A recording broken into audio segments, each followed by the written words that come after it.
rearview mirror. It's not hard to sinner, but it's not worth my life in the end. Keep my mind in order, steady, focused on the loss. Pants don't like it anymore. Old friends are gone out the door. I'm not about that life no more. 'Cause the truth is what I'm fighting for.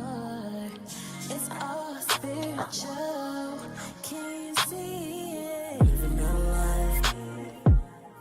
that life ain't worth it. Living in sin ain't worth it. Rolling up draw ain't worth it. It ain't. Living that life ain't worth it. Pulling up at the club ain't worth it. Fornication ain't worth it. It ain't. Living that life ain't worth it. Living in sin ain't worth it. Giving all of my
Welcome back to another week of Let's Talk Truth. All praise to the Most High God. Today you got myself, Captain Emmanuel, to my right. Officer Eliakim. To my left. Officer Zachariah. All praise to the Most High God. And today the topic that we're dealing with is the hypersexualization of black youth. That's Put that thumbnail on the screen.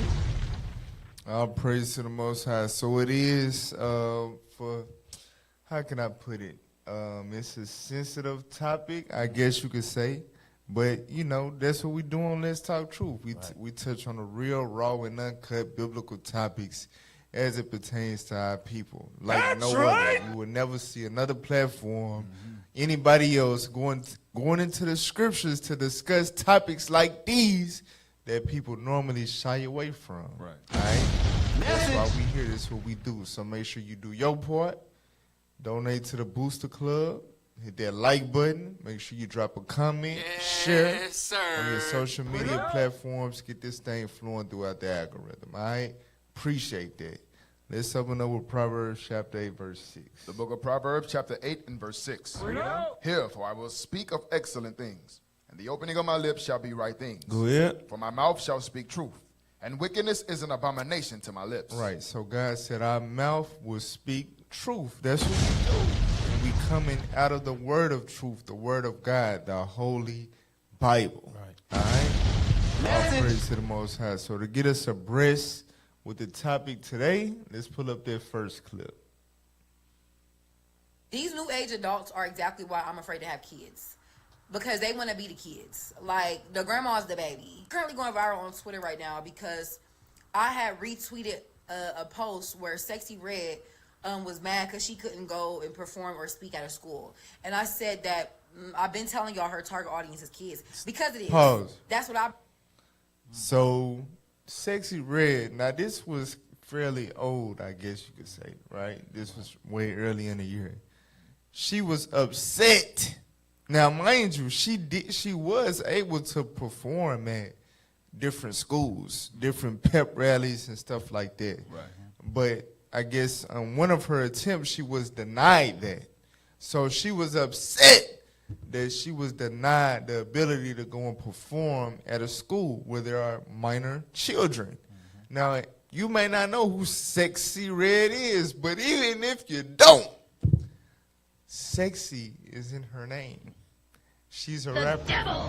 What do you think she's rapping about and promoting and more than likely conveying in her physical appearance when she steps on the campus? Sex! Right? Don't you think? So, Sexy Red was upset that she was not able to go and perform at a school. Now, think about it, right? What the hell is this? As a professional entertainer, especially a rapper, right? One that, you know, has videos that you got to be 18 and older to watch. Content, all your content says parental advisory, so on and so forth. You would think that you could go without or be unbothered about not being able to go and perform at high schools. Right. Or whatever schools, right? I mean, you have fans, you do concerts elsewhere, whatever the case. Why would you be butthurt? Now, mind you, again, you may not know who Sexy Red is.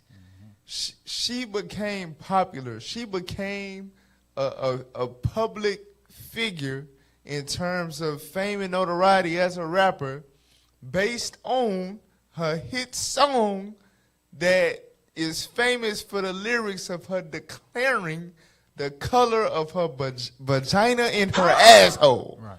My coochie pink, my booty hole brown. Hey, yep. Crazy work. You understand? So How is that helpful? now, normally, right, if somebody got a big hit, something that they known for, there's something that they're going to have to perform if they go and perform. Right. And that's what the crowd, the audience is going to demand. Right. So even if they told her she couldn't perform that, soon as she walk in a gym or the auditorium or whatever, what you think the kids gonna chant out? My coochie pink, my booty hole brown, bad, bad. You know what I'm saying? So Now, I don't know. I know a lot of these parents is millennials and Generation Z or X. I didn't lost alphabetical. I'm not keeping up with that, right? So I don't know. A lot of these parents, I don't know. But I would think, right, that most of them would probably, if it was to their consent, decline, majority-wise, decline on that proposal. Nah, we don't want her talking about the color of her vaginal area in her rectum. Right.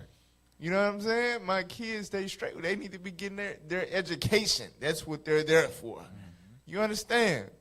The Sexy Red, she might play on the radio when we pick them up, but while they at school, they there to get their damn education. You understand? So the point is, why would she be upset about being denied the ability to perform at a school? What the sister is bringing out is, what that's actually revealing is that that's her target audience. That's who she wants to get her music to, her message to. So if she's denied the ability to convey her message, her agenda through her music to that target audience, that's going to trigger, right, a feeling of being upset.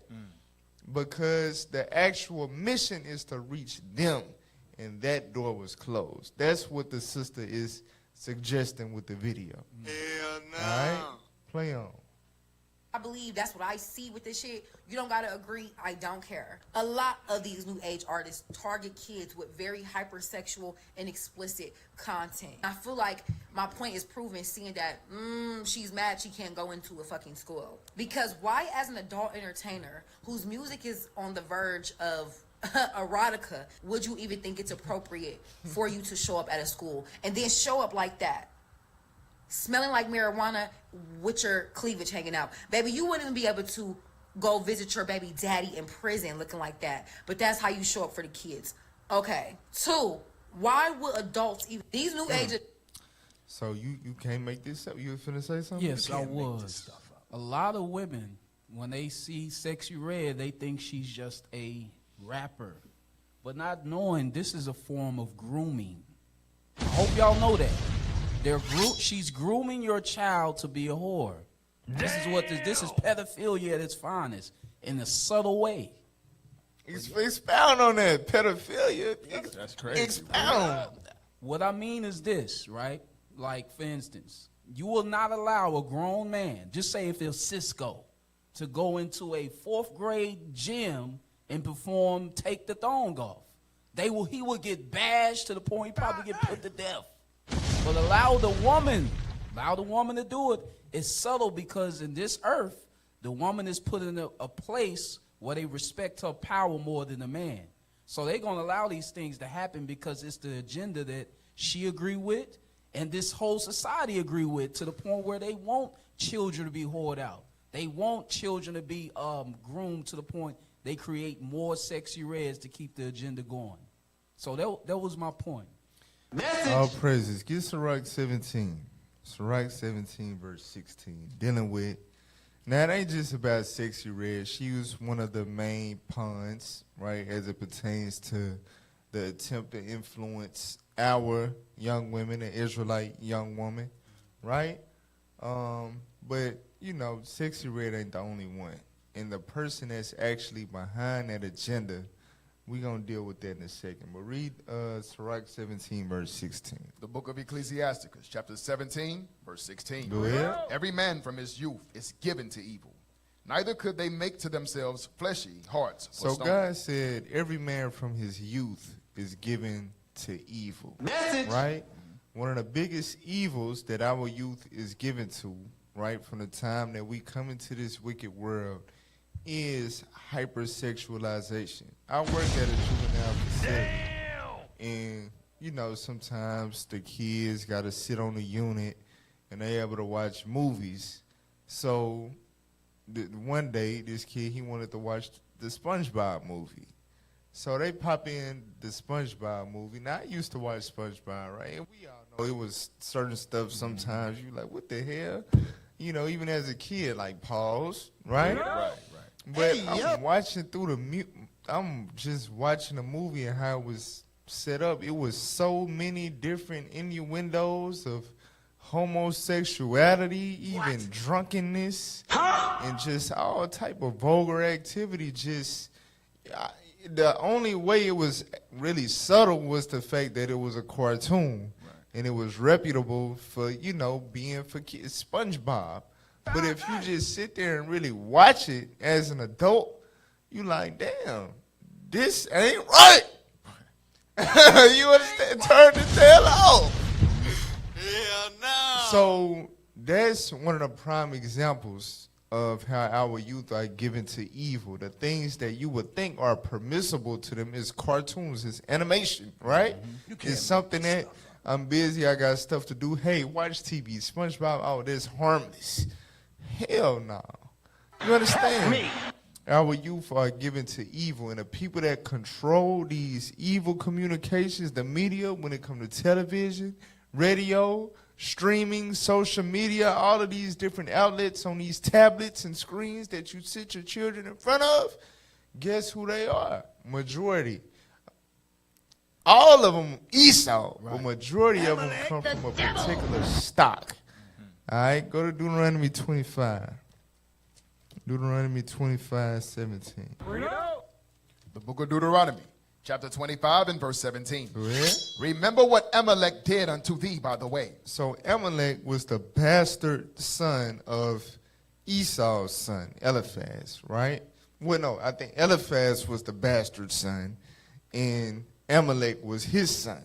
So you have Duke Amalek. He's a standout descendant of Esau, right? Go ahead. When ye were come forth out of Egypt, how he met thee by the way, and smote the hindmost of thee, even all that were feeble behind thee, when thou wast faint and weary, and he feared not God. So it's a reason why God pointed out Amalek in terms of remembering them. Never forget what they did and how they did it. They was the first nation to come up against us when we were delivered out of Egypt. But the way that they came against us, though, it said, they met us by the way and smote the hindmost of thee, even all that were feeble behind thee. So think about it, right? If we going out, if we moving through the wilderness, we on a journey, where are the men? In the front. The men are in the front leading the way, leading the charge. You understand? To encounter all danger that could persist in front, right? So who would be lagging behind, per se? Who would be in the hind parts? The women and the children. And that's who Satan persistently attacks more than the men. Think about the guard from the beginning. They always persistently attack more so, right? The women and the children. When it comes to media, when it comes to television, when it comes to music, the women and the children of our people get very, very precisely, subtly targeted by this so-called white man, in particular, Amalek. Who is Amalek today? The people that proclaim themselves to be the Jews but are not. You understand? The fake Jews, the people that stole our land, the people that, are reputable for owning Hollywood and all of these major media outlets. Yes, them. The Bible calls them, God calls them in the Bible, Amalek. And he shows you their strategy. And he said, never forget that. Because that was going to always be their strategy. That's just how they get down. Right.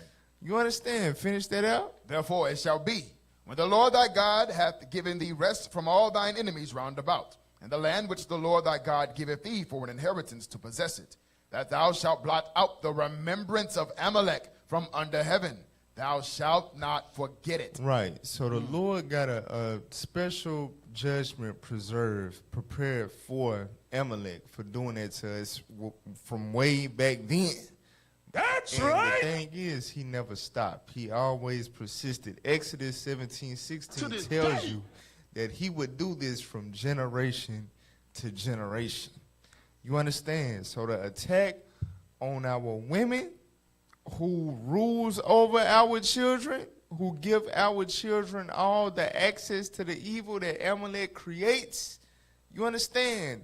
Those moving parts, Amalek is all in there with the artists that they sign and the programs that they put together to program the minds of the youth. You understand? So we are given to an evil that is particularly made with the intent to destroy the minds of our young men and women from infant stage all the way up to adolescence. So by the time they make it to adulthood, they are completely cooked. They are exactly what Amalek, you understand, and the entire Edomite conglomerate wants the Israelite man and woman to be, and that's cut off from your remembrance of being an Israelite and being that Negro and Negrette, a nigga and nigette. You understand that that's manufactured in America, a.k.a. Babylon the Great. That's why they put you in projects. We're an experiment. Right. You understand? Their hypothesis is if we give them this rap star and we make this popular and we make this a trend and sugar and spice and everything nice, you understand? Then we're going to make the Powerpuff niggas. They just...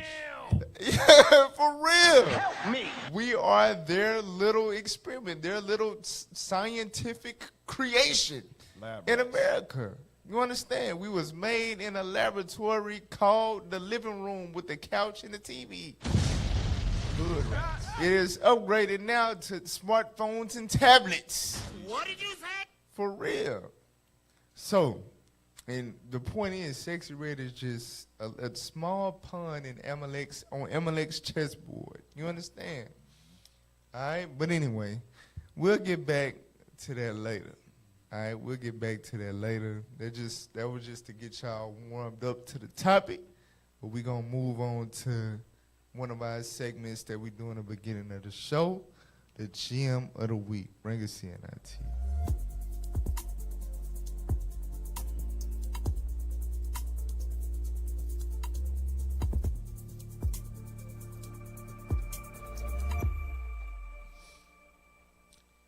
All right, so dealing with the Gem of the Week now, typically I don't really utilize content from so-called, especially, I ain't even gonna say especially, from men that are in full-fledged Christianity, coming from the Christianity standpoint, because most men in America, or if you ask them, they say they're Christian. Right. But just, people that speak from that Christianity mindset or heartfelt position, right? But this brother right here in this clip, he makes a good point. Now, it might be, some stuff is like, but for the most part, I'm with it. All right? Play that clip. I'm talking about building. You're supposed to get married when you're young because it prevents you from sinning and finding yourself with all of these bodies and these soul ties that ultimately carry with you for the rest of your life. And then you start to see every single man, and you can't take it out of your memory with the person that you wind up being with. Most women have skipped over the man that they're supposed to be with because they didn't have the guidance, because they didn't have the spirituality. They don't know the word of God. And so it's easy to just say, oh yeah, just provide 100%. What happens when life happens and you're 22, 23, 24 years old and you get married? The economy messed everybody up. Everybody that thought that they had it, guess what? You got a plan, and then God has a plan.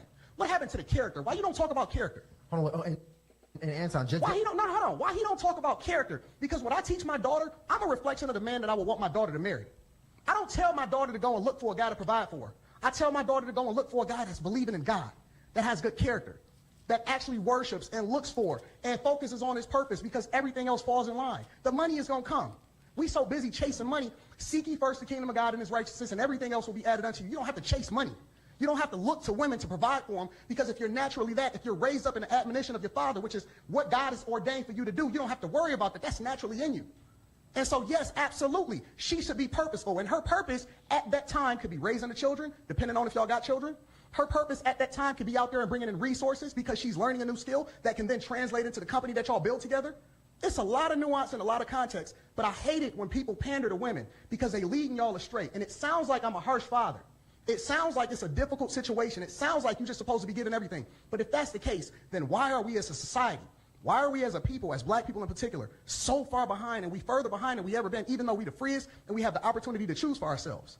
And I'm talking about So, the beginning point, right, about, you know, young women collecting all the bodies and stuff like that, God gives direct counsel against that, to prevent all the damage and trauma that comes with that, right? Get that in 1 Timothy chapter 5, verse 14. Read that. 1 Timothy chapter 5 and verse 14. Go ahead. I will therefore that the younger women marry. So it's the will of God that younger women marry. We're taught in America, like it says in 2 Thessalonians, this man, the son of perdition, he opposes what God says and exalts himself against that. So America teaches you while you're young, have fun, hot girl summer. You know what I'm saying? Don't give your glory or your prime years away to be tied down and stuff like that. And it was another movie that I watched with the young men at the facility, and in the movie, this woman, she was married to a man. They had kids together or whatever. They had a family. He was successful, but he wanted her. She was a housewife, but he wanted her to sell her mother's business to help contribute financially because, you know, whatever. So, but the thing is, he was committing adultery. So, What? her sister, who was single and used toys every night to pleasure herself, gave her the counsel, like, hey, you know, this is a new day. Don't let nobody tell you because you're going to be a single mother of two, that the market is not set up for you. No, why? Don't tolerate a man cheating on you even though you live a pretty good lifestyle and you're happily married or whatever.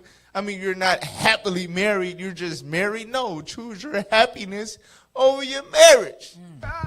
So it was like a trophy moment in the movie. It was like triumphant for her to file for divorce against her husband. You understand? That's America. America's agenda is to make you think, make the woman think that, not condoning adultery at all. Nobody, no man or woman should commit adultery. That's wickedness, that's evil. Right? But the Bible says, Jesus says, that a woman is bound to her husband as long as he liveth. That's right. So if he commit adultery against his wife and the Lord spares his life, he gonna get judged. That's what Hebrews 13 say. God will judge. Right? But as long as he alive, sister, you are bound to that man. You cannot make yourself nobody else's woman. That's what God said. In the woman's case, if you open them legs and submit to that extent to another man to where he enters inside of you and leads the residues of his DNA inside of you, sister, you are defiled. You got to go. I didn't say that. That's what God said. So America got it twisted, right?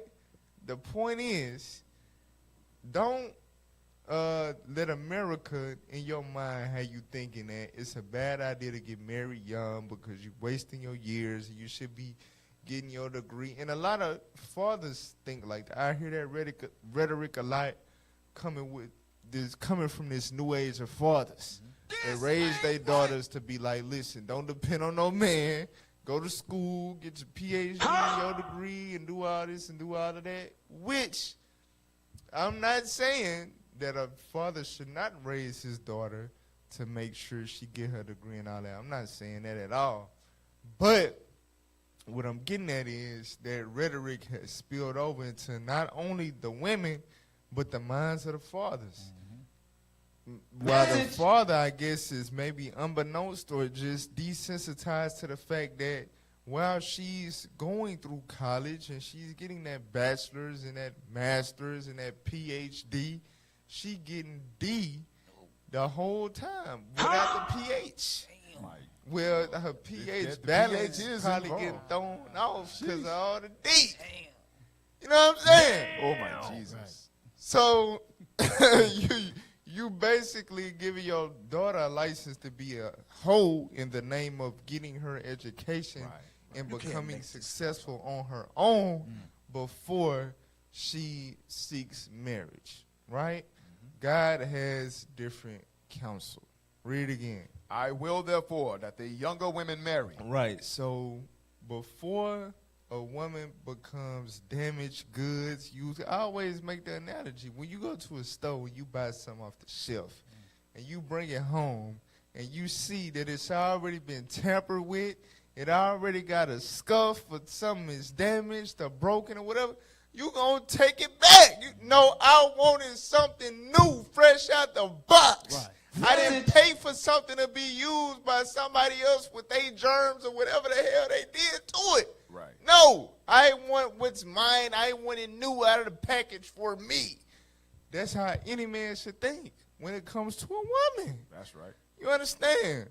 So that's why God said before a woman gets, waxes one ton and becomes sexually active, she needs to get married.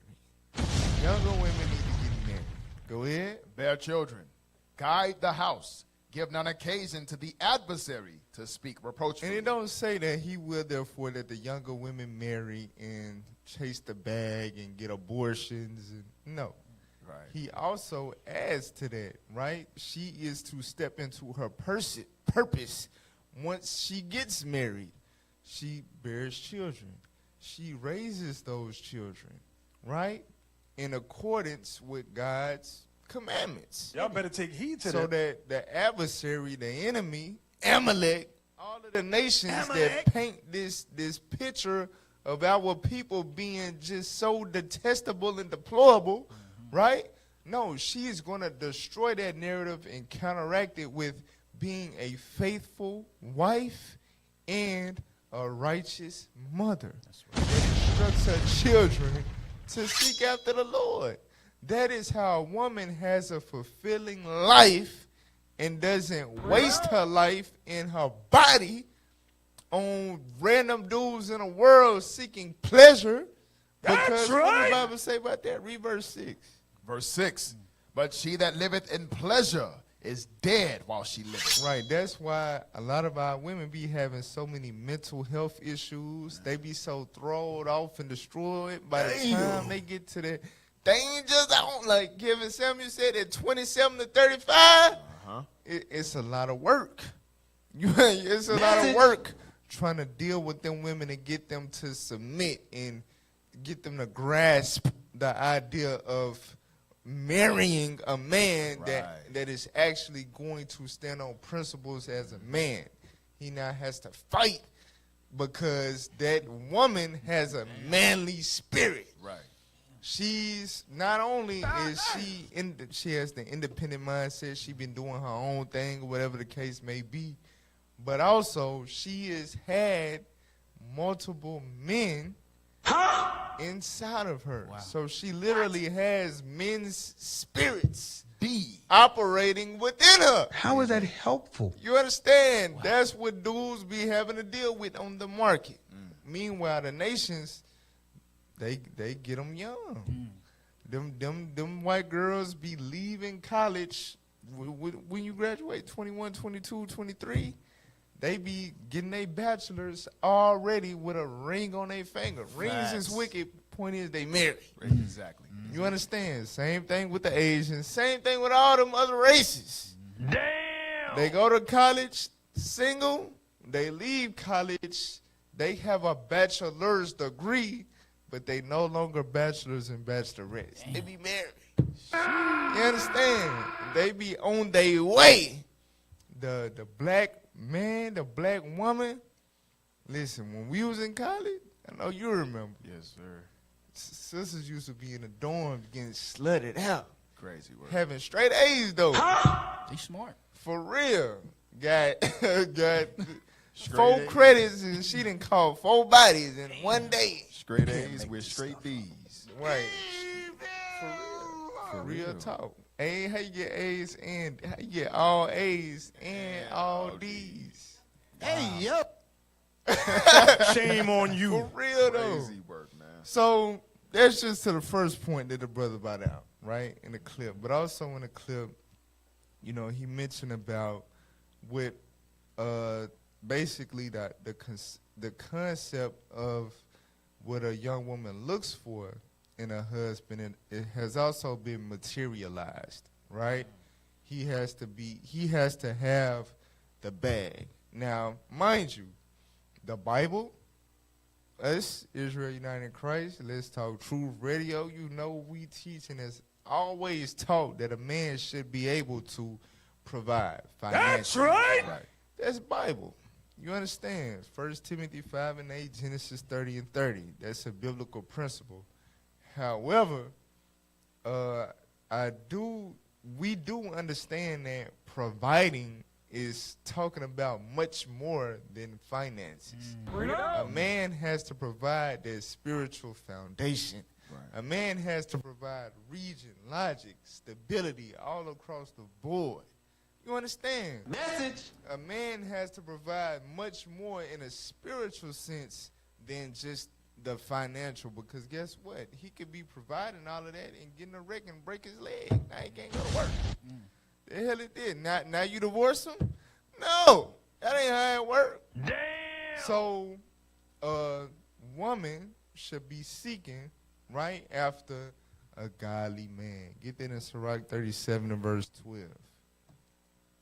Sirach 37 and verse 12. And this is the stuff, I know it may sound basic and minuscule, especially to those of y'all who already know what we teach and you follow us or whatever the case may be, but this is the medicine for our community. This is what our young men and young women need to hear.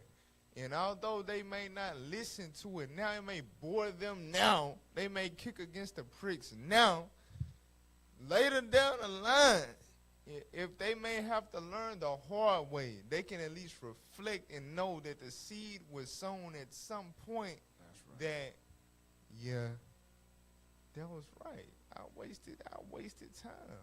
Letting my body get used and abused. you understand?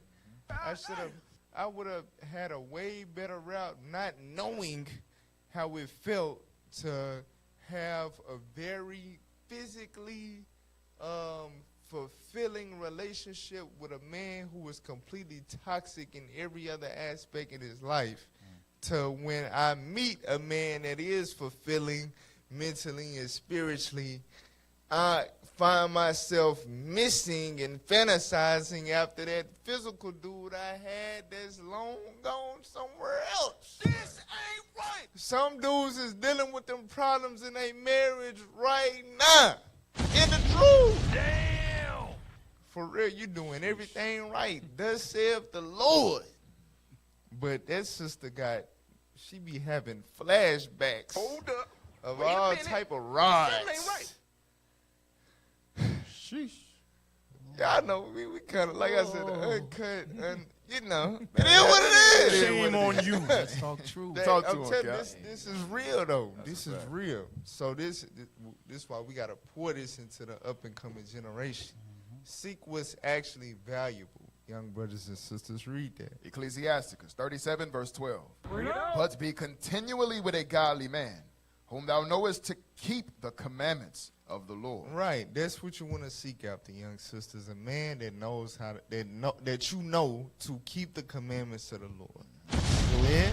Whose mind is according to thy mind, and will sorrow with thee, if thou shalt miscarry. Right. He's going to be loyal. He's going to be faithful, because he's first and foremost loyal and faithful to the Lord. That's right. And the Lord commands us. He demands, commands, instructs the man to love his wife as his own body. You understand? So he's not going to leave you alone in your affliction. It's something so severe as a miscarriage. you know this man as his character, as you know his morality, he's going to be there for you. That's right. He's not going to leave you. That's the bottom part of that scripture is heavy, because a lot of these sisters choose the man to lay down with them that won't stick around. He will stick you, but he won't stick around. Right. You understand? God said this man will sorrow with you if you miscarry. Right? His child is conceived within you and you fail to bring it forth. Right? That disastrous occurrence, that heartbreaking experience, he gonna stick with you through that. That's the type of stuff that actually matters, sisters. Y'all better take heed to that. It take a certain man with a certain type of mentality about himself to carry himself in such a way. Now, give me that in 1 Peter chapter 3. 1 Peter 3, verse 3. Now, this is God speaking to the woman, but it's to the same point of what you young brothers too, as far as what you look for in a sister. Read that. 1 Peter chapter 3, verse 3. Go ahead. Whose adorning let it not be the outward adorning of plaiting the hair, and of wearing of gold, or of putting on of apparel. Because, you know, brothers in the world, of course, right, when they checking out a sister, and like the Bible say, right, the beauty of a woman cheereth the countenance, a man loveth nothing better. So that's the first metric of whether or not this is a sister I want to pursue, right? You looking at her profile picture, whether it be Facebook, Instagram, or whatever, and on that, that's what you see, the plaiting of the hair, the gold, the apparel, right? The outward appearance. And brothers in the truth do the same thing. You know, you take that look, oh, you know, nah, I'm straight. You know what I'm saying? Nah, I'm good. Before you even ask the important questions about what's the sister's spirit like, how is she in a congregation? Is she, you know what I'm saying?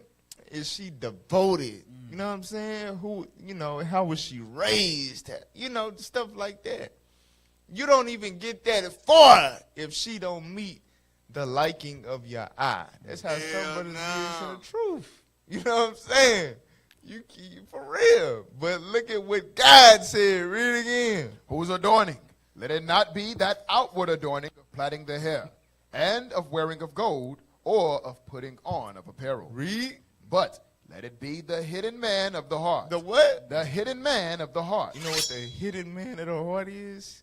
That's the spirit. The spirit within. You understand? That's right. And a spiritual man, that's what he's looking for.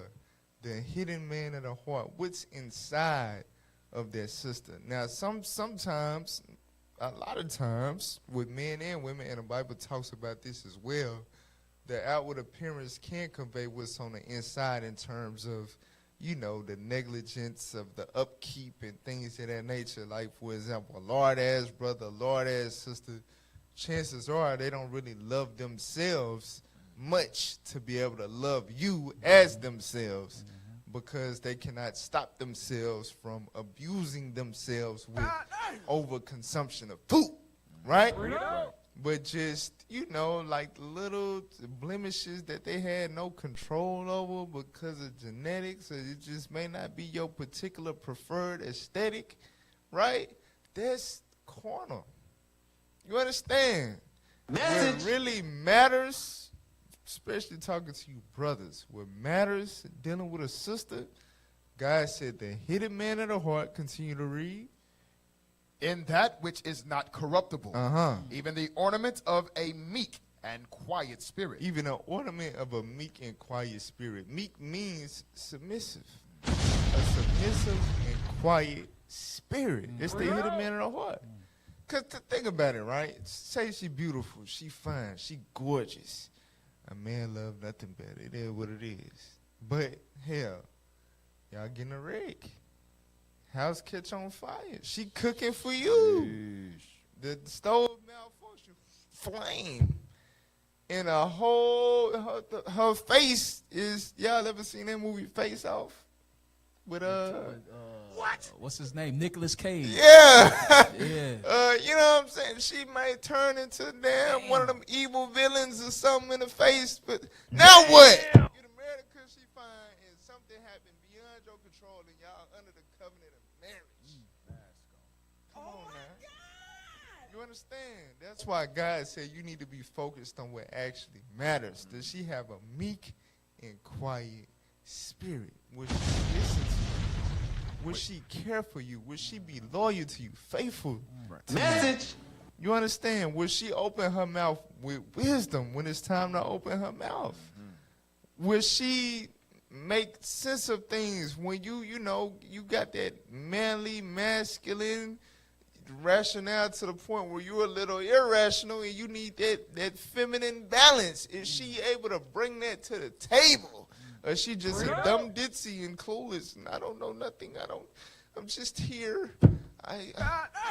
Well, I'm on my period right now, so I actually have nothing I can do for you. Wow. Just imagine being in that position. Wow. You got a fine sister with nothing else, and she on her uncleanness.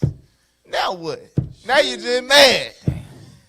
The hell is this? Come on, brethren. Yeah, you understand? The hell is this? Finish it out. Which is in the sight of God of great price. In the sight of God, that's a great price. And to the ultimate point of what the brother was saying about, that's why you see black people so far behind, is because we're not in compliance with God's idea of marriage. Young women, it's not, you're young and you have the prime of your body parts and all of that. Do you get married, bear children, but marry a man that you know to keep the commandments of God. Brothers, hold yourself to a standard to where you actually care in seeking for a sister that has a meek and quiet spirit more so than what you're looking for on the outward appearance. That way, we will be able to establish solid foundations of men and women within their own race, being faithful to God, to each other, raising kids to be faithful to God in their community. That community turns into a city, that city turns into a country to a nation. You understand? Right. That's how we rebuild and reconstruct our race. The foundation is God-ordained marriage. That's right. And we gotta eliminate the materialism out of it. You understand? So, all praise to the Most High. That was a good little gem. All praises. Now we got to get back to the topic. Put the thumbnail on the screen for me. Sheesh. The hypersexualization of black youth. The hypersexualization of black youth. All right, let's look at some articles real quick. Put that on the screen for me. The historical roots of the sexualization of black women and girls. Right, so it's some history. Now this history is probably going to piss you off. All right, so I don't know how much we're going to read of it due to time. You know, maybe just when I get pissed enough, I'll just move on. But let's read. Last week, we explored how the way that our society views black girls as more mature and less innocent than their white peers may allow predators such as R. Kelly to exploit them. Research has shown that black girls are viewed through a hypersexual lens and, as a result, are less likely to be believed when they report sexual assault.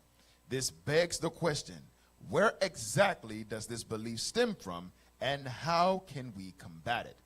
Like many issues involving race in our country, the view of black women and girls as hypersexual has its roots in racism.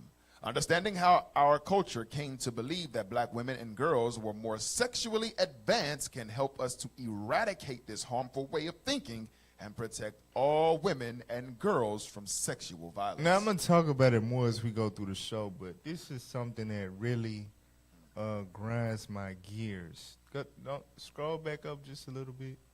And shout out to Academy Zion. He hit on Greek fraternities and sororities a lot. He attacks the traditions and so-called black culture a lot as it pertains to what our people, embrace and earnestly desire to follow, right? That's right. We don't have no damn culture. So when it say understanding how our culture came to believe that black women and girls were more sexually advanced, it's because our culture was created by that enemy that we read about earlier that attacked us as soon as we were liberated as a nation and were on that journey to becoming and establishing ourselves as a nation. They attempted to root us out by attacking us from the hindmost parts, meaning the women and the children. You understand? Damn! They have manufactured what you perceive as black culture. Right. You understand? That is a product, that is a finished product of a white man's experiment. You understand? In a laboratory called the United States of America. That guy called Babylon. You understand? That's all it is. We don't have no real culture. We don't. Our culture is our heritage that God said we will be discontinued from when we will be taken to serve our enemies in a strange land. We don't have no damn culture until we come back to the Bible through repentance in the black Messiah, Christ Jesus. That's right. Otherwise, this is not no damn culture. We have just been programmed and fed these things. All right? So, but read on. Before the slave trade took hold in America, European travelers to Africa were both fascinated and appalled by the dress and practices of the Africans that they encountered there.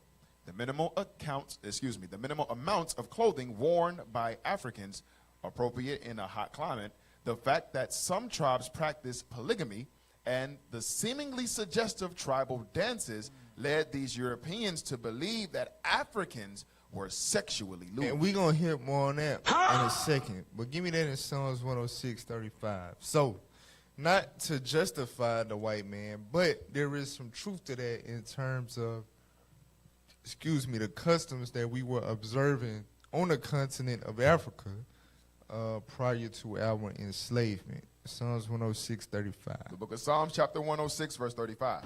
But were mingled among the heathen and learned their works. So God says that his chosen people were mingled among the heathen. The heathen, in this context, is talking about African nations. You understand? Canaanites and such like. We were mingled among them and learned their works.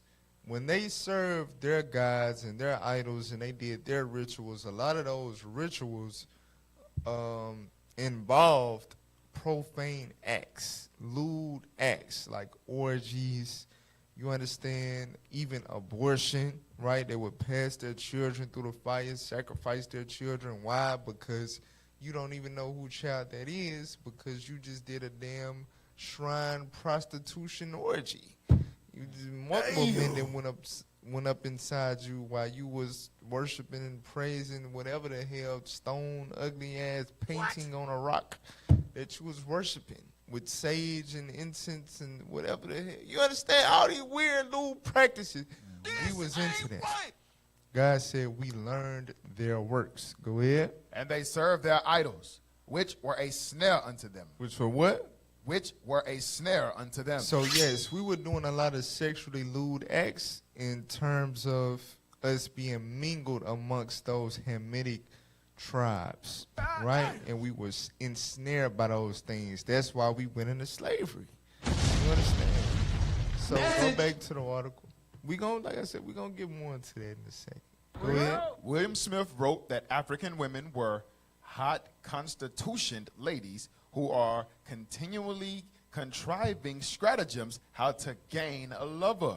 The initial stereotype of black women as sexually promiscuous arose from these writings. Later, these notions, among others, were used to justify enslaving Africans. During the era of slavery in the United States, the idea that black women had insatiable appetites for sex was used to justify the rape of enslaved women by their owners. So Well, basically what it's saying is they were writing things before there was a media. They were writing things amongst each other that was basically propaganda to formulate the idea that black women wanted to be raped, thereby justifying the raping that they were doing. But give me that in Joel 3. This is what God said was going to happen to us prophetically. Joel 3, verse 3. Joel chapter 3 and verse 3. Come on. And they have cast lots for my people, and have given a boy for an harlot. So cast lots meaning auctions, right? They auctioned our people off. And they did what? And sold a girl for wine. And did what? And sold a girl for wine. Right. So it said they sold a boy for a harlot and sold a girl for wine. So buck breaking, forced reproduction, breeding, you understand? That's what they did to us, right? And our women were basically objects of pleasure You can't make for the this white stuff man. up. It is what it is. They sold a girl for wine. Our women were being prostituted. You understand? Were commodities for things such as wine, right? Give me that real quick in Jeremiah 8. Jeremiah 8, I believe it's verse 10. The book of Jeremiah, chapter 8, verse 10.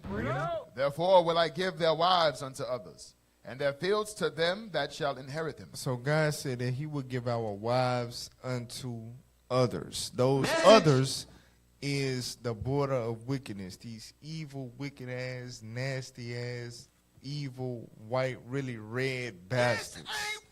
You understand? And this is how they would concoct their, strategy or whatever the case may be to take our wives from us. They would paint our women in a certain light as if they wanted the white cock. I'm sorry. I mean, that may have been a little bit too vulgar, but you know what I'm saying? That was the idea. That was the picture that was painted back then in slavery. Right. So go back to the article. For owners. For owners, this practice had the added effect of producing additional enslaved people. Under the laws of the time, any child born to an enslaved person would also be enslaved. As a result, an owner would be able to increase his personal wealth through committing horrific crimes. Because enslaved people were considered property, enslaved women could not legally be raped under the law at the time. In contrast, enslaved men who engaged in relations with white women, whether consensually or forcibly, would be put to death. Other factors during the slavery era led to the view that black women and girls were highly sexual. First, enslaved women and girls were frequently pregnant. This was encouraged as a way to increase the number of enslaved people on a plantation and often rewarded. Right, so we were being bred. They were breeding us. Go ahead. When an enslaved woman or girl became pregnant, it was often used as proof that she had an insatiable sexual appetite. But instead of it being told for what it was, as far as breeding, it's like, look at these little nigger whores. They always pregnant. They just love getting effed. What? Just love it. Go ahead. At the same time, enslaved people were regularly put on auction blocks in naked or nearly naked states. Which was by force, right? That's how they advertised this, male and female. Look at what he got. Look at what he working with. Look at what he got, what she working with. That will, make the bidding go higher, possibly. Right? It was a marketing tactic on the auction blocks. But Jedi mind trick, look, she naked. That's how they get down. You understand?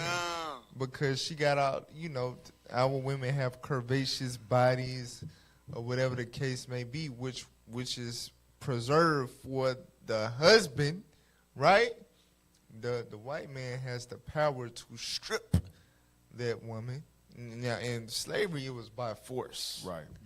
The white man stripped the black woman by force, you understand, and sold her based on what she was able to display in her nakedness, being stripped by force. she was sold. Catch my drift? Read. This display of black women stood in stark contrast to white women, who were clothed nearly head to toe. It reinforced the idea that white... Right, because they was not put on auction blocks and Exactly. advertised to be sold, to be bred. Message. Come on. It reinforced the idea that white women were modest and pure, while black women were immodest and sexually lewd. Meanwhile, them white women that would, try to make it seem like they was modest and pure, they was having little secret side affairs. They was molesting and raping the damn male slaves. Right. The nigga slave while Master was out there traveling and going buying slaves out of state. She in there getting took down through there. That's what, Here, boy. Cap, that's why they set up laws. If you, the article above said if enslaved, whether consensual or by force, you was put to death because brothers was getting it in consensually. Damn. While the cracker was out there on the plantation, his wife getting it in. That's what was going on. Read. Are you serious? After the Civil War and the end of slavery, the sexual victimization of black women and girls did not end. The crime of rape was common. Yet, from the end of the Civil War until the 1960s, no Southern white males was convicted of rape or attempted rape of a black woman or girl. Right, and then go back to the curses. Deuteronomy 28 verse 30. Thou shalt betroth the wife, and another man shall lie with her. Let's bear witness with the curses. Go ahead. If assaulted by a black man, many black women and girls did not report the crime to authorities for fear that the assailant would be put to death. The portrayal of black women and girls as sexually promiscuous Jezebels continued throughout the 20th century and is prominent to this day. Memorabilia from the 1900s often show black women and girls as highly sexualized with large breasts and buttocks. With what? Large breasts and buttocks. With large breasts and buttocks. Now, why do you think the most popular, prominent women amongst our people are women like Nicki Minaj? Right. Megan Thee Stallion. Right, Cardi B's. Cardi B. You can't make this You understand? Women who are known for and had plastic enhancements or injections. What? You understand? More often than not. But even if it's natural, they display this willingly, right? To influence the young women to where basically it spins on its own axis. We don't have to strip the black woman by force anymore to go out here and do this to make us money. She's gonna make us money, and it's like it's such a win-win. She's gonna make us money by doing the same thing she's always done, but the fact that she's willingly doing it, we no longer have to work so hard to propagate or create a narrative as if, she's this when we know we're really forcing her to do it. Look at her. She's proudly embracing, cherishing the, that wholeness, that wretchedness. Shame on you. Don't fall for And it. she's basically telling all the rest of her fellow black women and girls to do the same thing. And because we give her a check, we give her the image as if she's successful, and they're impoverished and they're misfortunate or whatever the case, they're going to look at her like a beacon of hope, liberty, success. You understand? Freedom from oppression. She not only has to follow the idea that she has to be a certain type of modest and hide her figure. She can embrace her figure and show her figure, make money from her figure. You understand? And be successful. A successful hoe. You get rewarded for doing it was clean contrary to God. Damn. But it's all a trick bag to propagate what they wanted to in the first place. That you are not a daughter of Israel, which God said there should be no whores amongst the daughter of Israel. Right. No, you're a hoe, and be proud of that. Slut walk. This Hot girl summer. Do you. You understand? You are a black woman. Not no Israelites. No, it can't be no whores amongst them. No, no, no. the hell is No, no remembrance. Jedi. Listen, you've always had big titties, big booty, girl. Work it, girl. Do you. Get your money. Your money maker. You understand? For real. You can't make this stuff up. All right, go to the next article. I don't know, I'm talking too much. All right. So let's read this. Sexualized and dangerous relationships. Listening to the voices of low-income African-American girls placed at risk for sexual exploitation. Youth from low-income urban backgrounds face significant challenges to maintaining a positive developmental trajectory. Dangerous neighborhoods and stressed relationships are common in these settings and threaten adaptation by weakening the natural assets that undergird resilience. African-American girls in these contexts face specific multiple risks, including gender stereotyping, violence, and sexual exploitation. The commercial sexual exploitation of children is a multi-billion-dollar industry victimizing over 1 million children around the globe. The typical victim in one city in the southeastern United States is an African-American girl, 12 to 14 years old. There has been little research investigating the characteristics of girls placed at risk for CSEC, and even less research on the personal perspectives of these girls. Scroll down real quick to where it say results. Results. The girls' language during the group sessions contain 4 themes.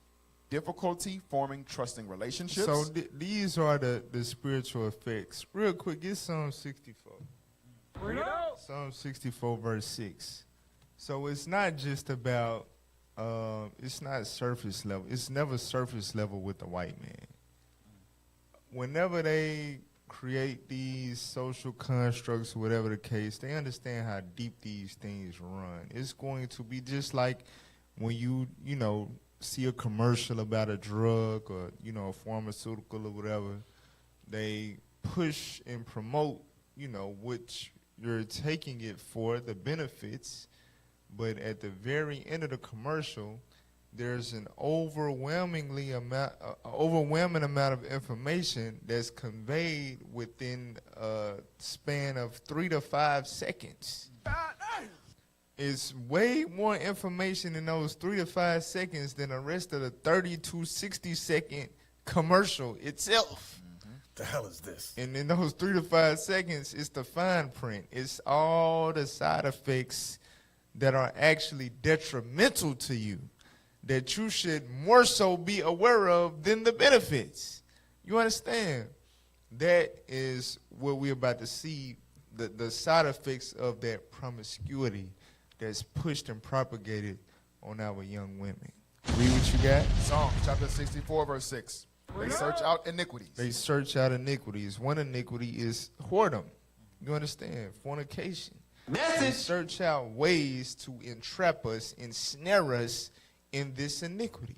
Go ahead. They accomplish a diligent search. They accomplish a diligent search. Read. Both the inward thoughts of every one of them and the heart is deep. Right. They knew if we get them to be whores without us forcing them to, willingly walk into the death trap of the lifestyle of whoredom, it's going to have many mental and spiritual effects upon them. They will be cursed.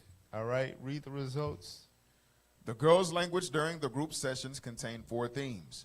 Difficulty forming trusting relationships. Right, because one of the things about being sexualized is, especially as a young girl, you attract lust. And that could be from, your peers, the boys your age in school, your cousins, your brother, whatever, wicked nasty as hell, right? Right. But also even daddy, even pawpaw. You understand? So our young girls, as a result of this image that's been propagated and them having a liberty, as we're going to show you in a second, that's given unto them by their brainwashed and deceived mothers, right? They put themselves out there and receive in turn a evil recompense in the form of oftentimes molestation. You understand? Or just exposure to the wrong things early on. So the bonding that a daughter, a girl is supposed to foster between her and her father, for him to nurture her up and prepare her for that to be transferred to her husband, that's destroyed when she's still a little bitty little girl. Message. And you wonder why our women, not only is it's hard for them to get married, but it's even harder for them to stay married. Right. This ain't right. The Israelites repenting is the only thing that's kind of curving those statistics as these years go on. But even within us, within the truth, it's still a struggle. You understand? For real. So difficulty forming trusting relationships. What else? Frequent peer aggression. Frequent peer aggression. Y'all heard of Webby, right? Yeah, The rapper from Baton Rouge. Yeah, we know. Y'all remember like one of his first breakout hit song? Girl, give me that. Girl, give me that. That's very aggressive. Boy, ain't no way. Very aggressive. Listen, he said in the song, he said, some girl, I just might have to strong arm you. It's in the song. He did. Hey, yep. The white man broke him off for that.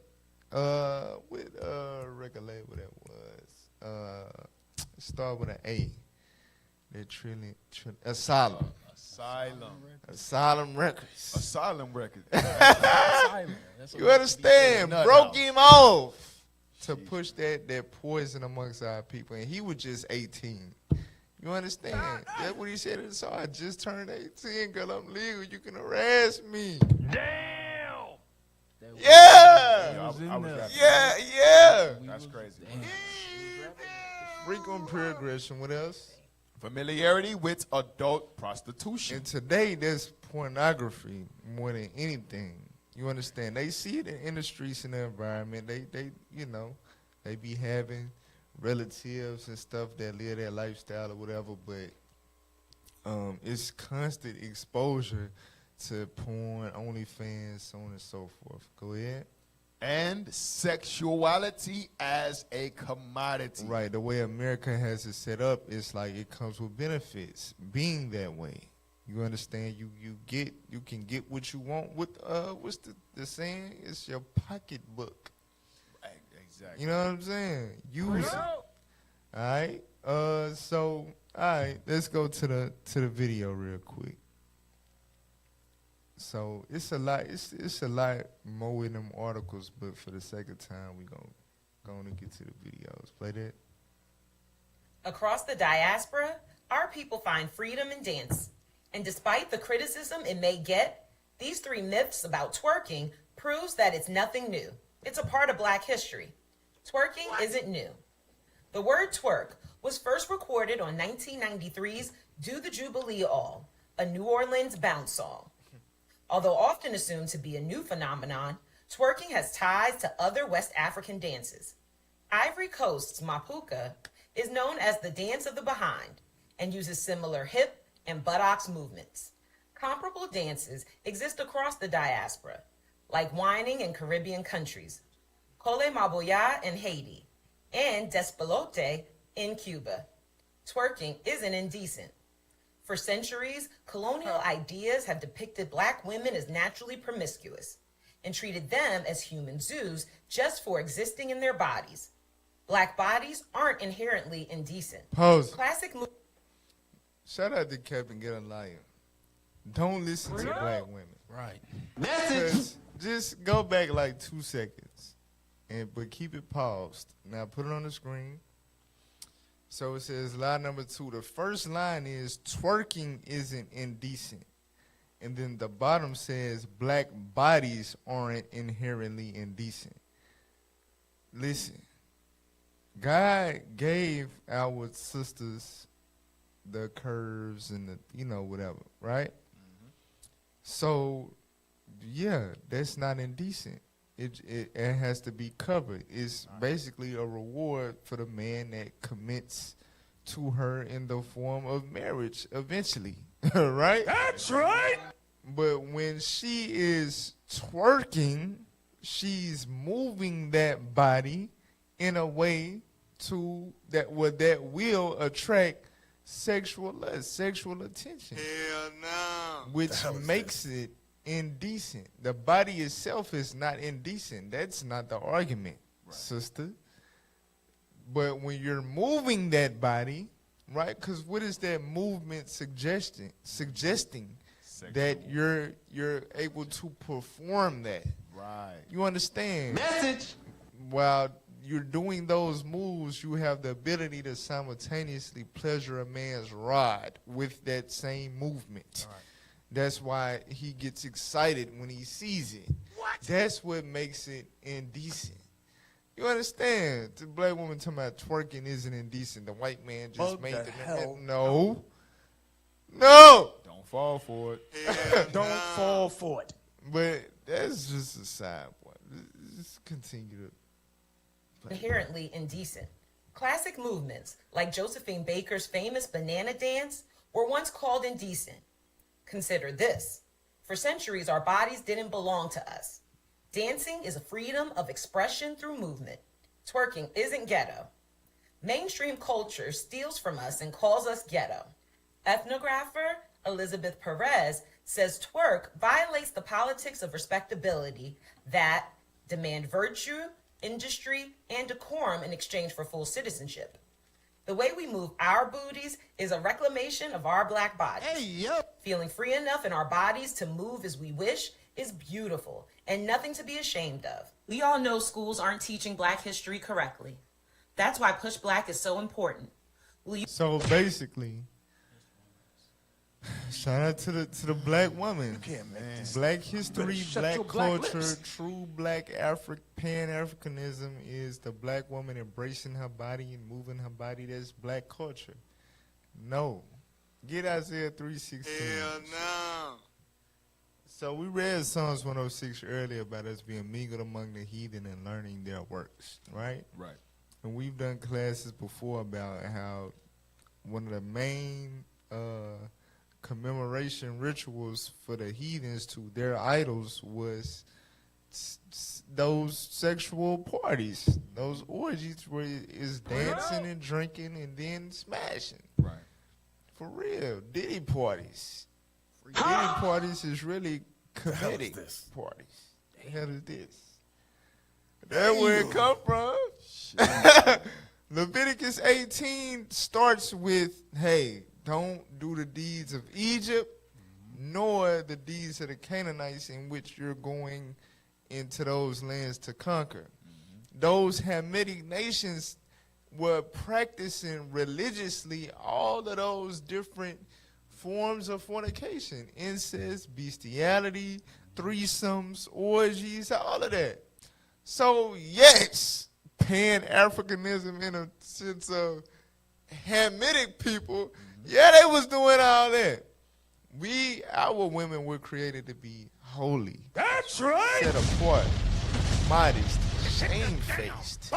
You don't just get to see those curves and all that just freely moving around and making you excited, and you can just get up on it and, you know what I'm saying, get you some filly, touchy, and probably end up all the way there by the end of the night. It ain't supposed to go like that, not with the Israelite woman. Right, exactly. That's right. God said his woman supposed to be shamefaced, but with us being mingled among the heathen, back then our sisters developed a spirit on them, and God already told them what their judgment was going to be for that. Read that. Isaiah chapter 3, verse 16. Moreover, the Lord saith, because the daughters of Zion are haughty. Haughty, right? Haughty meaning, proud, arrogant, sassy. You understand? Go ahead. And walk with stretched forth necks. Can't tell them nothing. Read. And wanton eyes. And what? Wanton eyes. Wanton eyes mean lustful eyes. So she moving her body like that and all of that because she has an objective of lust her damn self.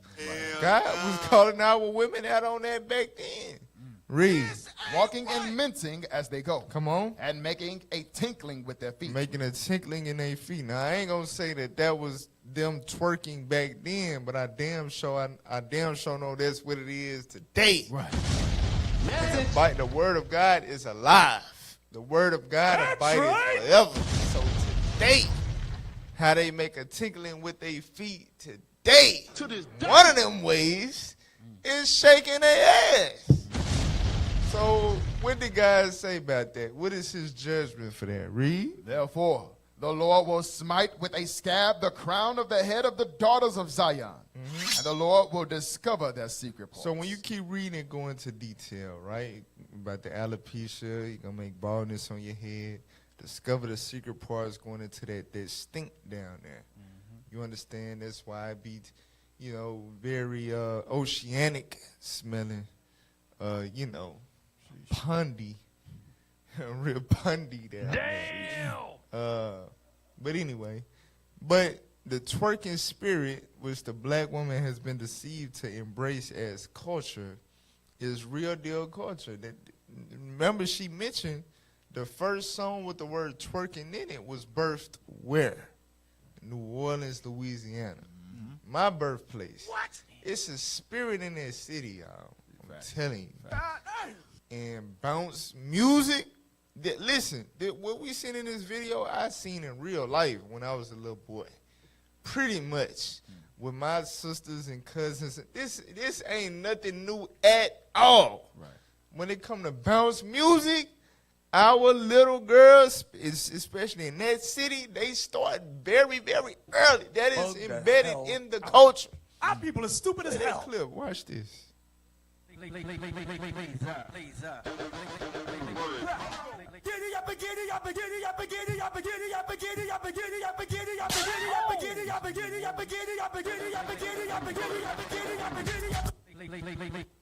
So that's bounce music, right? What the hell? Yeah, go ahead. Sirach chapter 7, verse 24. This is why we teach the Bible. And everything we read is prophecy. But when we read prophecy, it becomes history. So everything we read, God gives us instructions on how to deal, whether if it's with our households, whether if it's our mothers and fathers. But this verse we're reading is considering the daughters. Read what you got. Ecclesiasticus chapter 7, verse 24.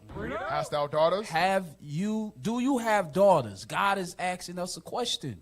Right? Read on. Have a care of their body. Have a what? A care of their body. When you care for their body, they ain't shaking it on TikTok. When you care for their body, they're showing their ass on Instagram. When you care for their body, they're not showing their body. That's the point. That's why God had to write this here. Because the foolishness we see here is a direct indicator that the Bible is not being taught. But we have to teach this to our people because this is filthy. That's why it's pedophiles out here going free range for our daughters. Because we ain't teaching this. We have to have a care for their body. Because God said it. Hit the bomb! Hey, get that in Sirach 42. Sirach 42, verse 9. Ecclesiasticus chapter 42, verse 9. Yeah. The father waketh for the daughter. And that's what's missing. Exactly. More often than not in a black community as far as what you see. It's either the father not there at all. He might be dead in jail or moved on to something else because he a whoremonger. Or he's been desensitized to the idea. Listen, that's my daughter. This culture. The mama cool with it. I don't really see nothing wrong with it. I mean, I ain't out here passing her around to a bunch of dudes. She just, it's Pan-African, ain't it? Looking at it. But a black man without the backbone ripped out of him by the white man, right? Psychologically, this is his mentality. Read it. The father waketh for the daughter when no man knoweth. Right, when nobody else knows, the father is paranoid about the state of his daughter. Read. And the care for her taketh away sleep. Right, can't sleep at night knowing that she could be sneaking somebody in and out, or sneaking out herself, or doing something she ain't supposed to be doing, or somebody preying on her. You understand? I'm 24/7 literally concerned about the safety of my daughter. Read. When she is young, lest she pass away the flower of her age. Go ahead. And being married, lest she should be hated. Even when you marry your daughter off, you still paranoid. Like, man, I hope this nigga ain't. You know what I'm saying? I hope she ain't being mistreated. Right. Read. In her virginity. In her what? Virginity. In her virginity, while your little precious daughter is still a virgin. Read. Lest she should be defiled. Lest what? Lest she should be defiled. Lest she should be defiled. A real father. It's a shame. It's an embarrassment. You not finna give her no birds and the bees talk, and this is how it works, and make sure you use a condom. A real father ain't doing that. Right. A real father, like, I be damn, you put that stain and that blot on my household and be defiled under my roof, under my guidance. You gonna keep that thing on lock until I approve of a husband for you. You understand? Message. But majority of the black daughters today, defiled. D-damn filed. Go ahead. And gotten with child in her father's house. And what? And gotten with child in her father's house. Guess what? That's how I came into the world. Damn. You understand? I was in my mama belly while she was under her daddy roof. And still in damn school. The hell is this? That's many of our stories. You understand? A teenage pregnancy has been a very rampant thing amongst our people for a very long time.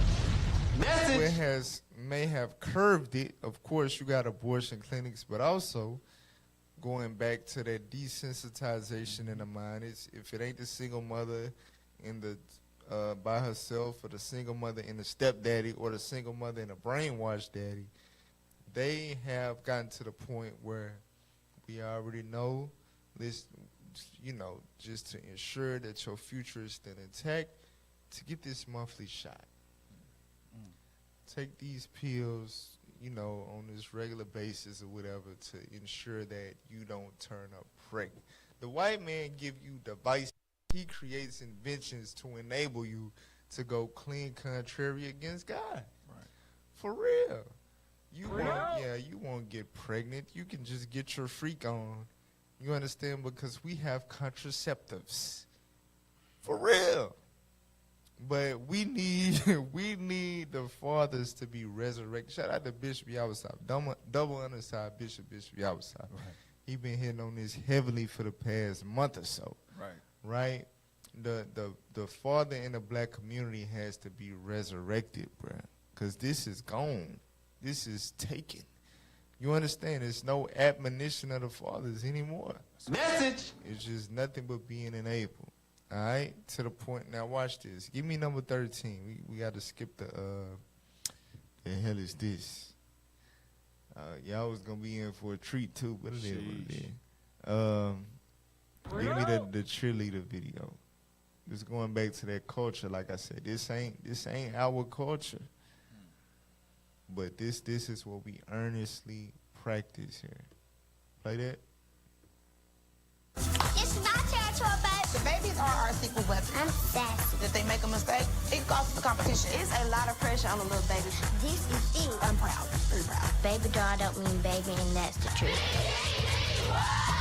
All right, babies, gather around.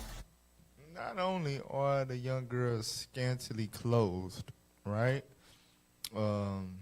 You know, you see butt cheek exposure and just all type of legs and print and, you know, too much skin, all the shape, all of that. But the moves, right? In the name of cheerleading, they popping they dang coochie. They 4, 5, 6, 7, 8, the single digits. What? Popping it. You understand? In the name of, I mean, it's just sports. It's just, it's just what we do.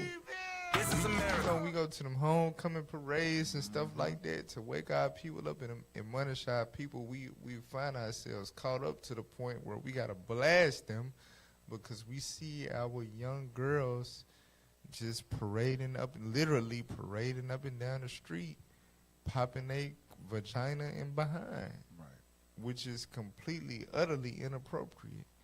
But that is what the white man has been able to formulate in our minds as culture. Amalek. You understand? For real. Now give me number 14. So it don't stop with the I know we've been hitting mainly on the females, but as young men, we've been desensitized as well. From an early age, we talk about and discuss as if it's very, very cool, right? Being sexually active. This a little boy. Listen to his lyrics. Keep it short like a burger box. 200K on the AP, Booker sit on the beat like a 4-hour walk. I eat the free for the fruit 99. I eat the beef for the fruit all the time. Tell she mine, she act like she mine. Tell she mine, I know she ain't mine. I eat a raw like I caught in the moment. Set the bitch up, I go like Stoney. Act like you want it, he saying he want it. He talk like you want it, know he don't want it. Right, so this young dude, now mind you, that's a whole nother radio show in terms of the violence he's talking about and stuff like that. But he's also talking about, getting, from a female. Huh? You know what I'm saying? Getting what he get. Are you serious? And I remember when I was in the 5th grade, I went to College Station Elementary in Little Rock, and that's what we talked about every day, all day, in the 5th grade, 10 years old. We was all lying and talking about how we wasn't virgins and how we was doing this and doing that. And yes, ain't no way, and this is why I would never dare, not in a million years, to send any of my kids to public school, because what I was with me and my homeboys was doing to them little girls in the 5th grade, they daddies 1,000% unaware of what we were doing, what we was grabbing and touching and feeling at 10 years old. A crying shame. Facts. Now, I ain't gonna say what happened on this field trip we went to out of state when we was in a hotel. Oh, Hey, yep. But I remember when I was a little bit older, I think I was probably like in high school, maybe like 9th grade or something. And we was dropping my I'm 8 years older than my little sister. So I think she was 3rd grade. So we dropping her off or whatever. So I'm overhearing some little 7, 8-year-old boys. Now, like I said, I remember I was 10. We was lying and all of that. But I'm overhearing that conversation. They younger than we was. And they discussing in detail, like, man, I went over that whole house last night, man. She was acting all scared and all that. I had to do this and do that and blah, blah, blah, blah. Just really, really shooting it, talking about, you know what I'm saying? Right. Popping cherries and all of that. At a a ridiculously young age. You understand? Mm-hmm. So it's with the boys and the girls. Play that next clip for me. Number 15. I remember being in 6th grade where people were trading nudes and talking about sex and getting head, and I'm a popular guy, right? So when you're a popular guy, especially growing up how I grew up, there's already an expectation placed on you to already done all these things. Yep. So here I am, lying. Yep. Saying you did it. Saying I done did it. Make sure a virgin. No. What? I ain't no virgin, dude. And now I got to prove that I'm not. Yeah. So now I'm going to out there and I got to go do it. Get it. Yep. Right. So before I know how to do it, before I know what it even means, before I know the power that it has over me, I'm out there trying to do it. So now I'm not looking for love. I'm looking for lust. Yeah. Now I'm not looking to connect. I'm looking to ejaculate. Yeah. Like I'm looking for a nut. Yep. And with that being the case, as I said in one of the episodes we had with the Way of the Walkers, your exposure diminishes your conviction. So yes, people talk about, and the Bible says, wait until you're married. The Bible says, treat your body like a temple, right? But when everybody in your community, everybody in your environment does it, when you can hear people having sex, and when you can see people having sex, and when everybody talks about it, it makes you get like FOMO. Yeah. If they're doing it, I need to do it. Yep. And if I'm not doing it, I'm lame. I'm a loser. You feel me? Hey, read that in Wisdom of Solomon 4 verse 12. You can't Wisdom make of Solomon 4 verse 12. Yeah, you're not alone. You see how his story and my story was very similar that I mentioned. But I got a lot of stories. But read that. Watch this. Wisdom of Solomon chapter 4 and verse 12. Come on. For the bewitching of naughtiness doth obscure things that are honest, and the wandering of concupiscence. The wandering of concupiscence, which is strong sexual desire, go ahead, doth undermine the simple mind. that curiosity of sex undermines the simple mind. That simple mind is some people, to a fault, when they are older, are ignorant and unknowledgeable, and therefore deceived, or, just curiosity overtakes them. But the simple mind that can't help but be a simple mind is the mind of a child. Right. You understand? And the wandering of concupiscence for children, for many of us, really, really affected the course of our lives. You understand? Message. I was 3 when I saw my first P orno. You understand? 3.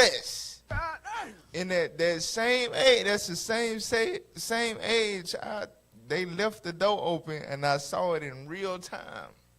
You understand? That same age, I had bunk beds.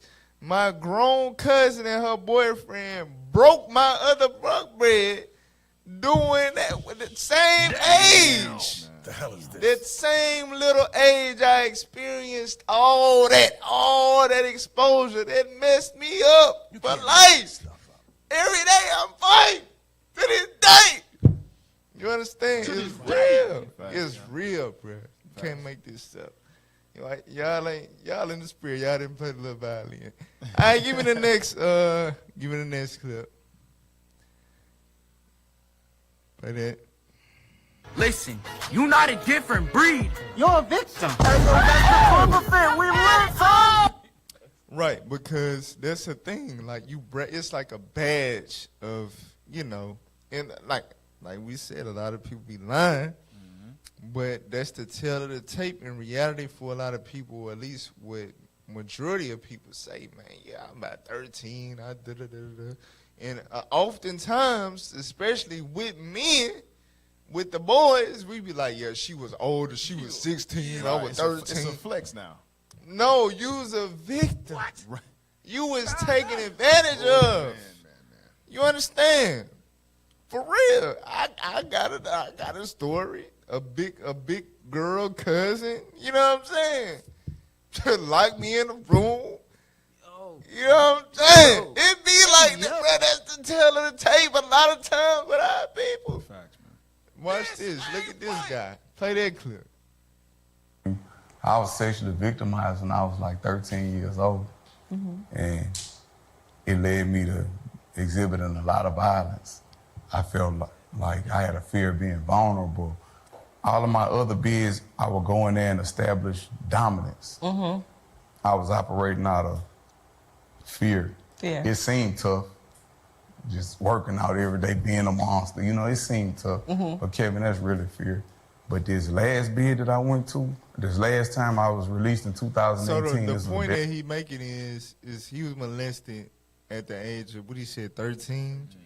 So you see how this is a it's a pattern in all of this. Right. But, he said as a result of him being a victim, it resulted in other things like violence, criminal activity, aggression, trying to come off a certain way, but it was really rooted in the insecurity and the vulnerable responsibility of being a victim at such an early age.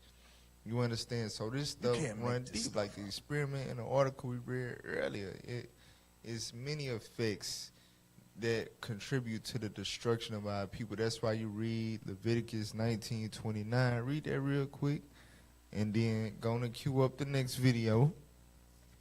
Have it ready, prepared, tab unmuted, all that. We can roll on out. Come on. Leviticus chapter 19, verse 29. Read. Do not prostitute thy daughter to cause her to be a whore, lest the land fall to whoredom, and the land become full of wickedness. So if the land falls to whoredom and become full of wickedness, that means whoredom is no longer the only wickedness. Right. It's the door to all manners of other. You understand? If you smash her, but she belong to him, and now you want to kill him, and then it's this and that and all type of violence gonna be in the mix. You understand? All type of stuff is gonna result from the beginning, the root, the damn seed being planted of whoredom. It's going to sprout into all type of branches and sticks of other stuff, other wickedness.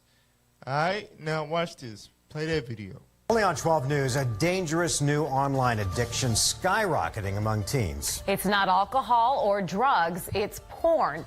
So are your teens at risk? Team 12's Kevin Kennedy joining us now with the shocking reality. And let's warn you as we get into this, this story does have adult content all through it and may not be suitable for your kids. Every day, millions of people are watching X-rated movies, and some of those people are teenagers. They want to find something as a refuge, as a way to escape reality. And what better way to escape reality than watching sexual pornography? Adolescent curiosity is normal, but for many kids, pornography turns from a casual interest to an addictive, obsessive force. Similar to somebody who takes heroin. But unlike heroin, porn is everywhere. Even when you're not looking for it, you find it, or it finds you. Many of these X-rated.coms are the most popular websites in the world. Pornhub gets more than 80 million visitors a day. That's more traffic than Pinterest, PayPal, and Tumblr. On average, a boy is 13, a girl 14 when they first see pornography. They're learning from pornography about what sexual intimacy is. Clint, as we'll call him, was 13 when he looked at porn for the first time. By 14, it was a full-blown obsession. It was a 24/7 consumption of my life. Overwhelmed by the lure and pull of pornography, Clint would spend hours cruising the internet for sexually charged images. The pull is something that you cherish in a way. By 16, Clint was addicted. The center of his world was pornography. That was my relationship. That's where I got my comfort or my fix. And no matter how hard he tried, he couldn't stop. But sexual addiction is a craving. By 17, Clint knew he had a problem, but like drugs and alcohol, breaking the cycle is simply sad but hard to do. You don't know and you don't make that conscious next move. You just kind of do it. Once teenagers have downloaded these images into their... Now this is 7 years ago. This is old. This has taken over just a friendly, what you thought you could let your kids get on and make a profile. Like the Twitter app has become essentially a porn site. Right. You understand? So it's entirely more accessible and common and just so easy to slip up into. And some people is wired differently than others, and are, you know, all praise to the Most High. Some people are just disgusted they can't get into that. But a lot of people, once they get into it, they fall into a rabbit hole and become addicted to it. That's the story of a lot of teens. That's their refuge. That's their escape. Instead of coke, instead of blacks, instead of meth, instead of what's some other stuff teens be doing? Whip it, which we was going to go over. Whip it. Yeah, I don't know nothing about that. Whip it. Instead of whip, it's porn. Sheesh. Now, give me that article real quick. Real quick. Just read the introduction. Rates of sexually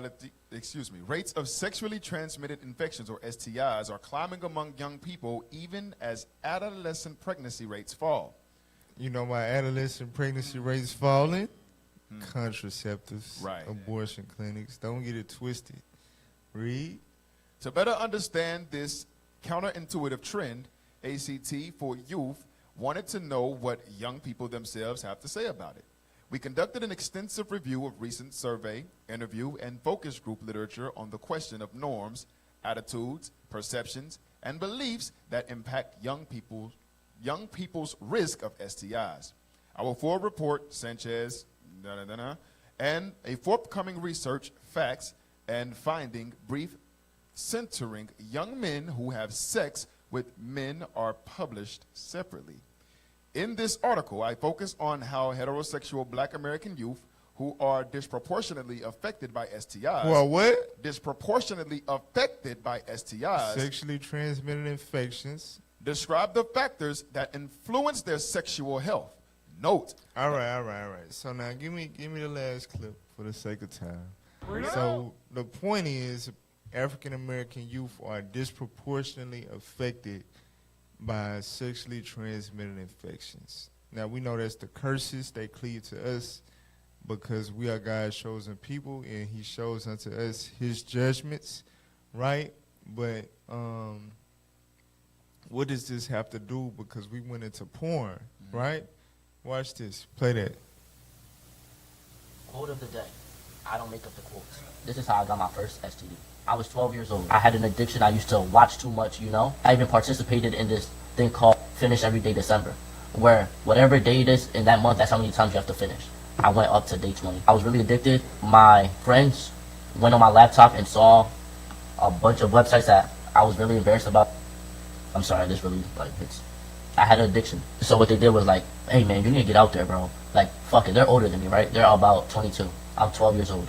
So they're like, we're gonna sneak you into the strip club. I bought mad fake money off of Amazon, and I was just throwing fake money.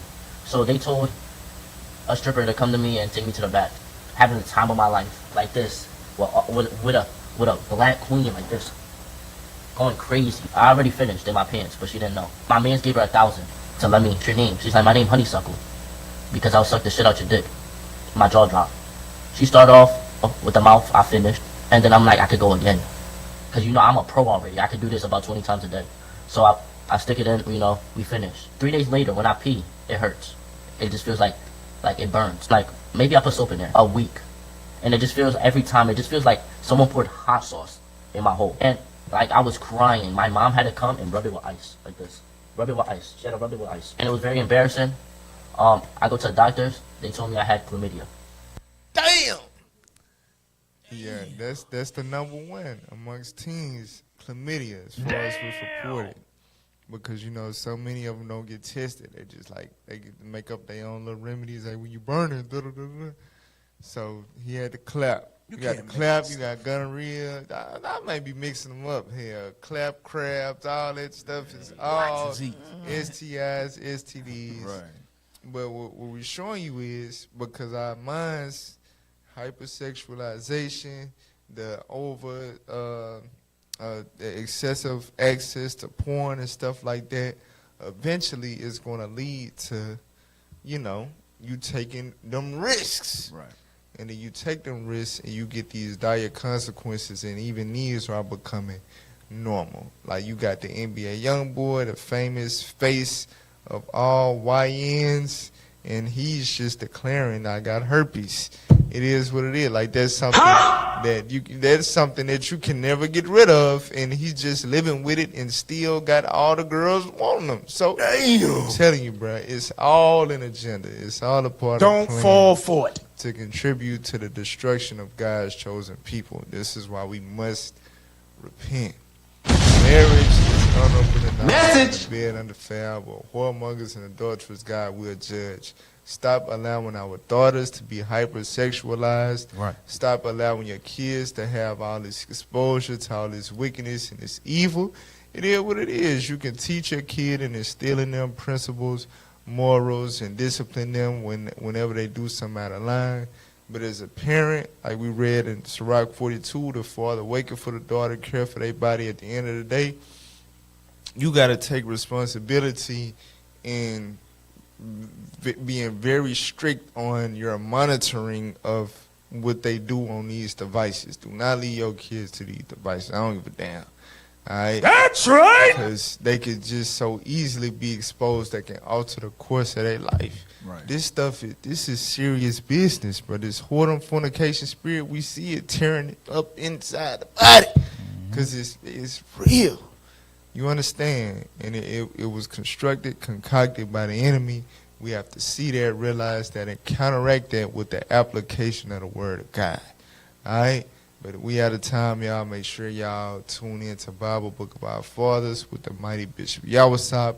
Double honors to all of our leaders, Bishop Nathaniel, Bishop Yawasop, Bishop Canal, the That's deacons. right. Shout out to the captains. All praise to the Most High God. Make sure y'all donate to the Booster Club. Tune in and let's talk truth next week on IUIC Arkansas YouTube. All right? That's right. Most High in Christ bless. Shalom.